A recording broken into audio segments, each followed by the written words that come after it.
All right, let's talk hockey right now. And 2 days after the shock of the Mikko Rantanen trade, the Avs had to get back on the ice. They had to clear their heads, get back to reality, and get back to work. They were going against the Rangers at Madison Square Garden. And Cale Makar had 2 goals and an assist. And the new players they got in the trade with the Hurricanes, not bad. Jack Drury had a goal. Martin Necas had 2 assists.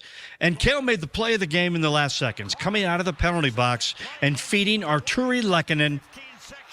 Game winner with 14.7 seconds to go. The Avs take it 5-4. What a game and what a turnaround. And Cale was feeling a lot better about this game and the trade than he was on Saturday. Obviously, you lose a really good friend and teammate, Mikko, but to get Necky and then Jers is both really good guys. I think they're going to fit in great, and both play really well to our style. So I'm excited to see Necky continue to play with Nate and hopefully develop his game even more. And just watching him out there is pretty exciting. So hopefully I can hit him for a couple better one-timers this in the next couple of games here. But yeah, I owe him a couple, that's for sure. But then Jers, obviously a huge goal tonight for him, and so it's pretty cool to see.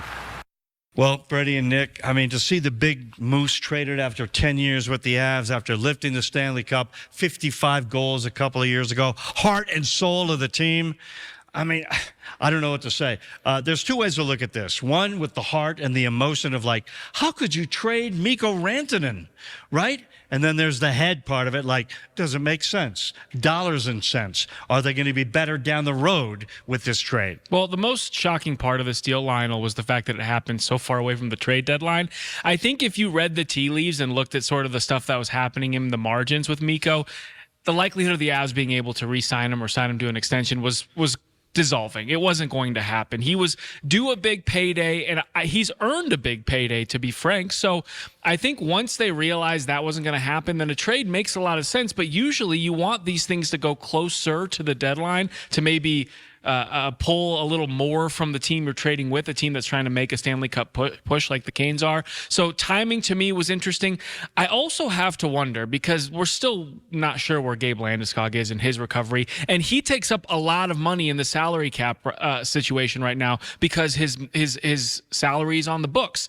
If they didn't think Gabe was coming back, maybe they hold on to Mikko knowing that Gabe's number is going to fall off once they designate him as injured or retired, and they know they can get a deal done. So maybe this indicates that they're more optimistic that Gabe will be back by the playoffs because they're going to keep his money in the salary cap situation. That is me speculating. I don't have any information there, but it's worth hope.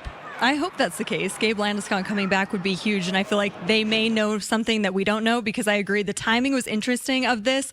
I will say the one benefit, or the one, I guess, bright spot of this is that the guys that we did acquire are contributing right away, right? I think Avs Faithful was already kind of upset by this decision, but at least these 2 guys coming in have performed so far. Well, you got to trust in Joe Sakic, right? The mastermind of the entire organization. Joe doesn't do anything without a plan. Val Nichushkin comes back. Gabe Landeskog comes back. The 2 new guys they brought in. Maybe you're going to be fine without Mikko.